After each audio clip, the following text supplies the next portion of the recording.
if you allow these things to happen for a period of time, one day medical research will come and show you how doing yoga destroys your system. It's not just that they're going to hurt their body, they will bring calamities into their life. It'll go and cause cellular damage. So now they're doing yoga at 42 degrees centigrade. When I saw this is insanity.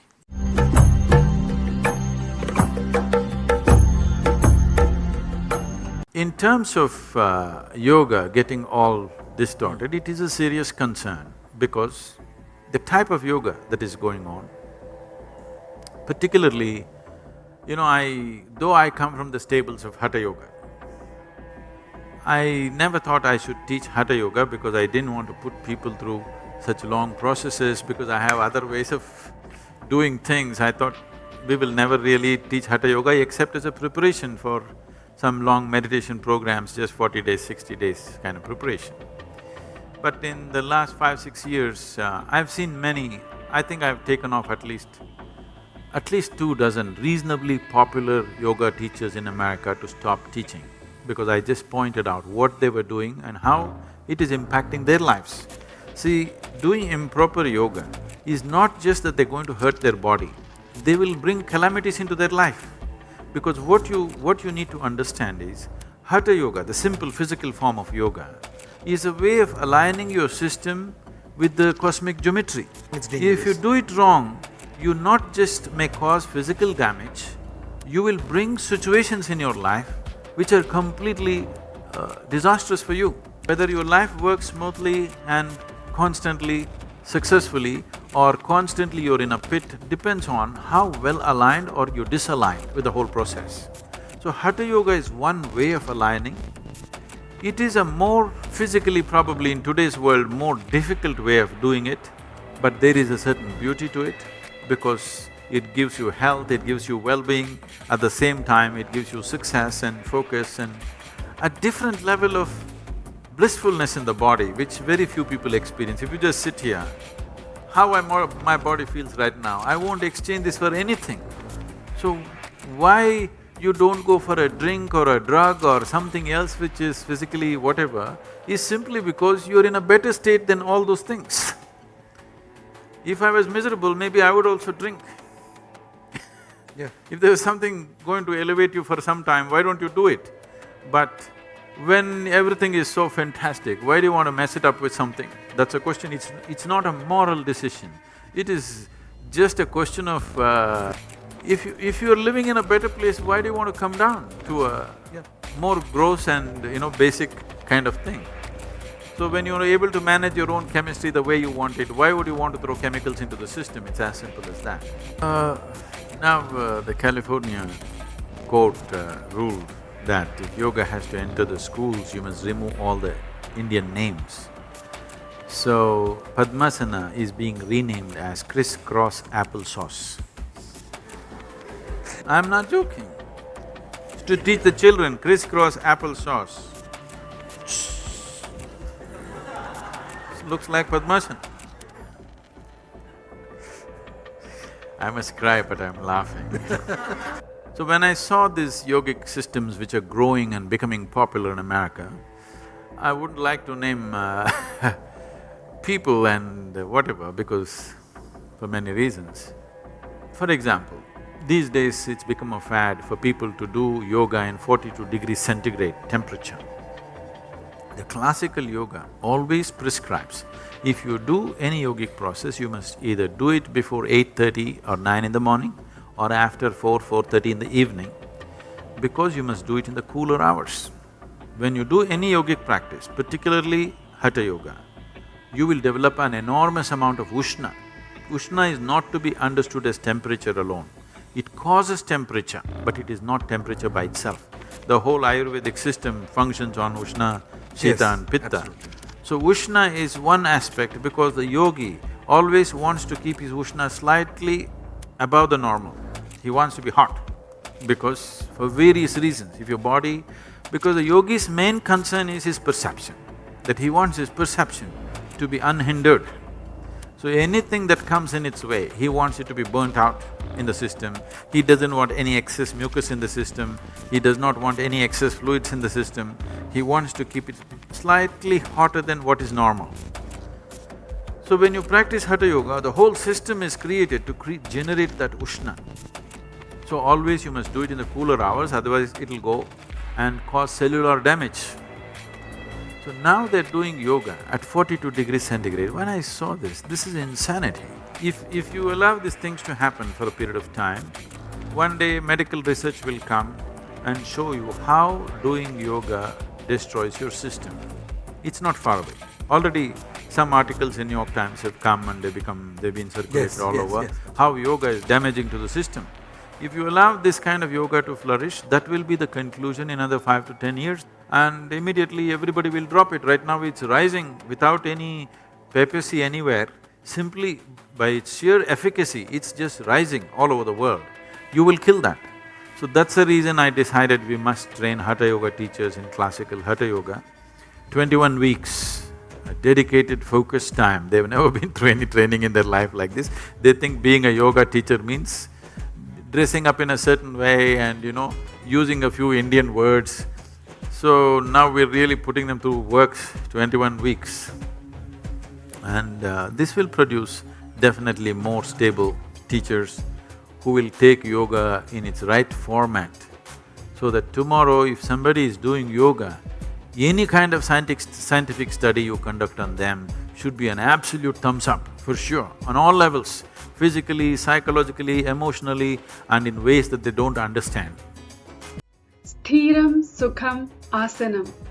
Patanjali describes the third limb of yoga, which is asana, as Sthiram Sukham Asanam, which simply means that your body is at ease, your mind is at ease, and your energy is at full vibrance and balance.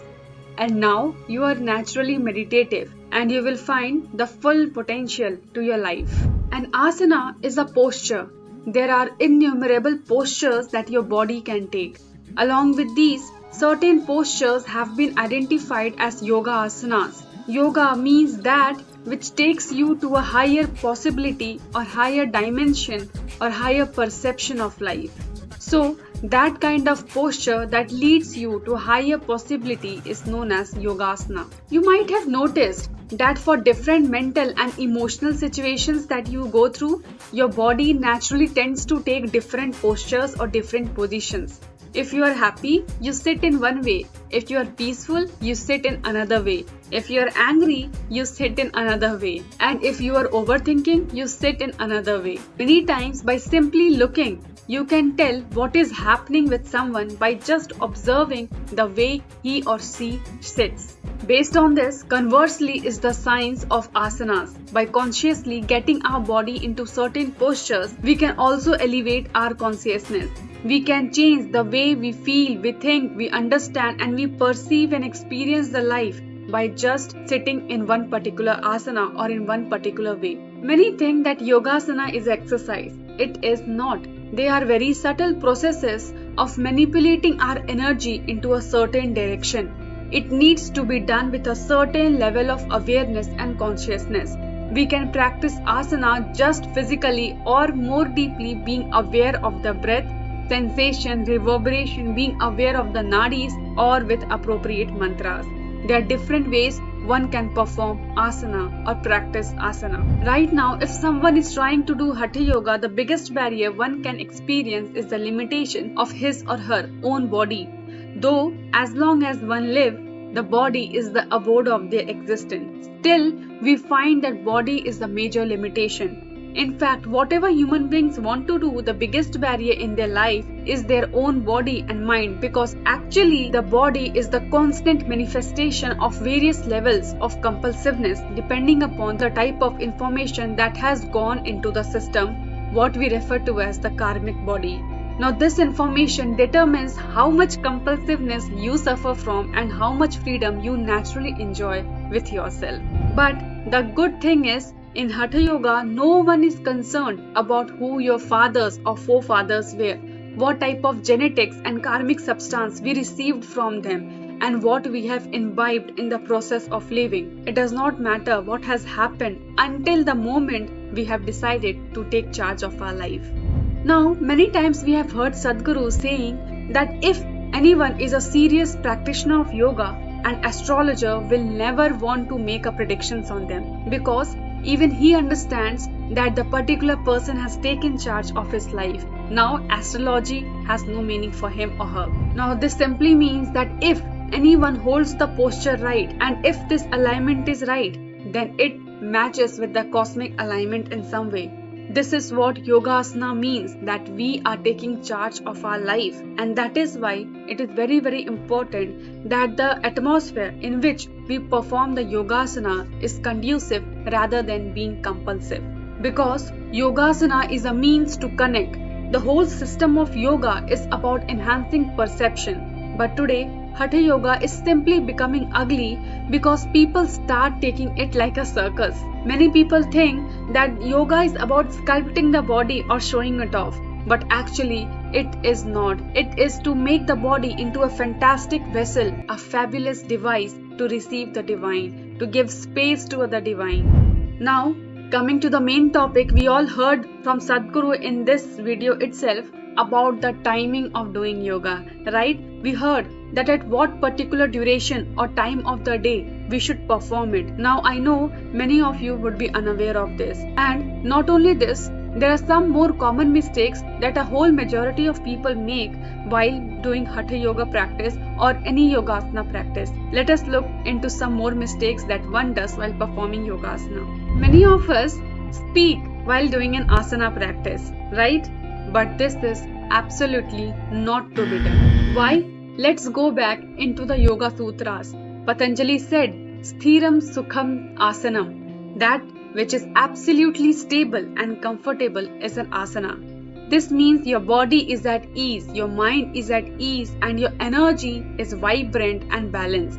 Asanas are preparatory step to come to a state of naturally meditative. In a way, asana is a dynamic way of meditating. Now when we speak, speaking triggers a number of changes in the system. One can even check this himself, and a very easy way would be when we sit quietly and perform asana, we should check our pulse rate. And then when we speak intensely during the yoga asana, we can check our pulse rate. Both rates of the pulse would be very different. Now, checking the pulse is just an example that one can physically perform. Speaking not only changes the physiological parameters, even the energy parameters change dramatically. So there should not be any talking while practicing any asana, or no going into asana whenever you feel like it. Second most common mistake that people make, that unconsciously they start breathing to their mouth during performing any yoga asana. Let us look into it. Suppose you are running. Then when you are running at a certain pace, there is a tendency to open your mouth and gasp the air, because breathing through nostrils would not be enough. But one should never ever breathe through their mouth during any asana practice. Breathing through mouth is not only unaesthetic but also unscientific. You should always breathe through a nasal passage, except in emergencies. There is many benefits to do this. One is purification of the air.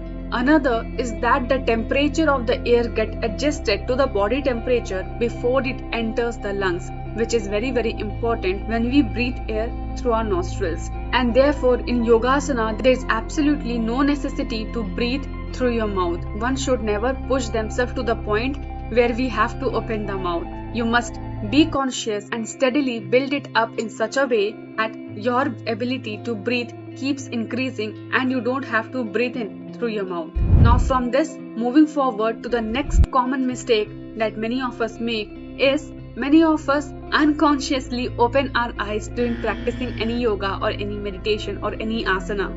One should not open eyes.